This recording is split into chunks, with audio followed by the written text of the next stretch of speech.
Le code est la constitution des Kharadron, qui sert de loi et de règles de commerce pour faire fonctionner leur société. Mais avant d'en parler, pour remettre dans le contexte, il faut comprendre qu'est-ce qui a amené sa création. Shamon, le royaume du métal, est connu pour sa nature changeante, et les peuples qui y habitent ont appris il y a bien longtemps à s'adapter à toute situation.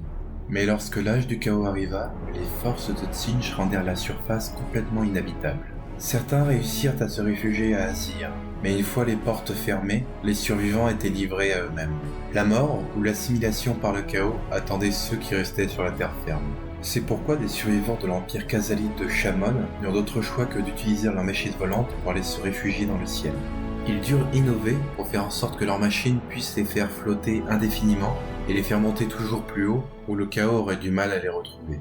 Mais même une fois là-haut, survivre était très difficile. Il n'était pas rare que les survivants s'attaquent et se volent entre eux pour la moindre ressource. Et malgré toutes leurs prières, Grugni, leur dieu, n'a jamais rien fait. Ce qui, on l'apprendra plus tard, était totalement volontaire de sa part. La mort de son frère et la disparition de Valaya l'avaient convaincu que lui aussi un jour viendrait à disparaître. Et c'était donc maintenant que les nains devraient apprendre à se débrouiller tout seuls. Donc en gros, il est parti acheter des cigarettes et il est pas revenu. L'éther or, une source d'énergie qui pouvait se trouver dans les nuages, fut le salut des survivants et servit de base pour construire la technologie Kharadron. Mais cette source d'énergie était si indispensable que cela provoquera un énorme conflit, appelé le Temps des Ravages. Dans le but de l'arrêter, la conférence de Madralta eut lieu, sur une île flottante portant son nom. Les chefs des stratopores, des îles flottantes, établirent une trêve et rédigèrent ce qui donnera le code Kharadron.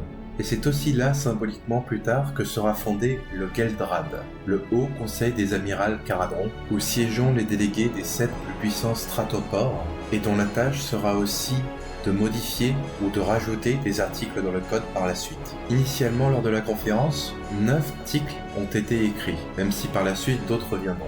On n'a pas encore une version complète de ce code, mais grâce aux différentes informations qu'on a pu trouver dans les Battle Tomes, les différents livres sur les Kharadron, les White Drafts, etc., on a connaissance des 9 premiers articles, dont on va maintenant justement parler. Au niveau de l'interprétation du code, chez les Kharadron, il y a 2 écoles. La première est... Le code, c'est la loi. La deuxième... Le code est plus une sorte de guide général qu'un véritable règlement. Et c'est justement à cause de ces derniers, notamment les membres du Stratopore de Barak Mornar, que le code a été obligé de voir certains amendements pour éviter toute mauvaise interprétation de celui-ci. Article 1. Les règles de gouvernance. C'est surtout grâce à ce point-là que les Kharadron ont largement différé des autres nains, car les chefs seront choisis par leurs compétences et aucun titre de noblesse ne sera donné par les Kharadron. Article 2. Les règles de la prospérité. C'est cet article qui régit comment les Kharadron ont le droit de faire des profits. Et autant vous dire que c'est sûrement l'article qui a le plus d'addendums et d'amendements de tous. Et le premier alinéa est sans doute celui qui pourrait résumer toute la société Kharadron en une seule phrase. Une action qui n'apporte pas de profit ou ne vise pas à inventer d'éventuels profits ne vaut pas la peine d'être faite. Celle-là, autant vous dire, tous les Kharadron doivent la dire au moins une fois par jour. Le reste de l'article détaille comment le butin est réparti parmi les différents membres de l'équipage. Point assez intéressant de cet article est l'interdiction de commercer avec des ennemis avec lesquels ils sont activement en guerre tant qu'ils respirent.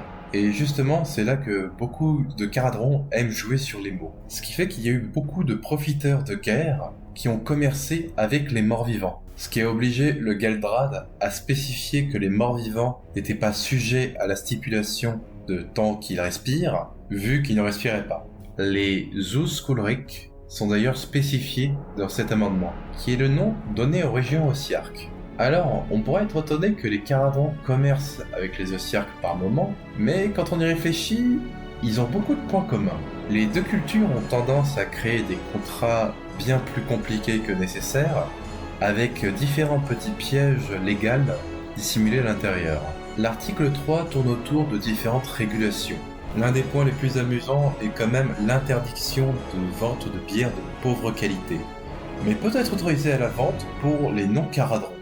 Autre point aussi intéressant, la préservation des vaisseaux est mis au-dessus de la préservation des vies de l'équipage. Ce qui peut paraître insultant pour l'équipage, mais étant donné que si le vaisseau ne marche plus, de toute façon tout l'équipage meurt, ça peut se comprendre.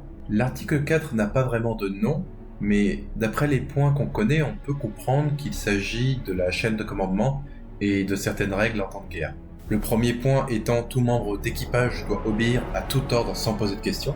L'autre point qu'on connaît est que les alliés en temps de guerre doivent être aidés si en difficulté, à moins que tenter de les aider serait inutile. Et bien souvent dans ce genre de cas, le premier point de l'article 2 est souvent utilisé. On ne connaît qu'un point de l'article 5 qui est « Toute action d'abordage doit être autorisée par le capitaine » ou l'officier de plus haut rang. Donc l'article 5 doit à peu près englober tout ce qui est abordage, combat, etc. Article 6, les règles de haute altitude, qui détaille les cas où un amiral ou un capitaine a le droit de récupérer les ressources d'une épave ou d'un autre vaisseau caradron ayant commis des actes de piraterie. L'article 7 sont les droits de propriété. Ça englobe les règles pour revendiquer un filon des terres or. Un autre point dans l'article très nain, je dirais, c'est tout baril de bière ou d'alcool fort laissé sans surveillance peut être considéré comme propriété publique.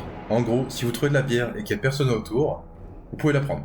Article 8, les principes de défense, qui parle surtout du processus de recrutement des différents postes d'équipage, ainsi que du respect qui doit être attribué à certains rangs. L'article 9 semble parler de l'autorisation de l'utilisation de la force létale. Et ça pourrait être aussi bien le second amendement américain, parce que basiquement, c'est l'utilisation de la puissance de feu est autorisée tant que la fin justifie les moyens. Donc voilà ce qu'on sait des 9 premiers articles qui ont été créés lors de la conférence de Madralta, mais d'autres ont été ajoutés et il y en a quelques-uns assez intéressants. Notamment un qui parle des rancunes.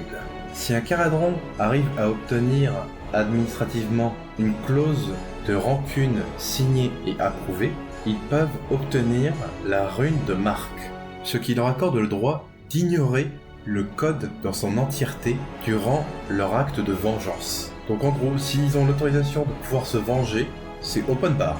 Ils font ce qu'ils veulent, ils crament tout ce qu'ils veulent. Assez étonnant que cette loi existe et qu'elle n'a pas été trop abusée, mais elle est là. Voilà donc pour le code Caradron, j'espère que vous avez apprécié la vidéo. Et si jamais il y a des sujets dont vous aimeriez que je parle sur AOS, n'hésitez pas à me le dire en commentaire. A plus!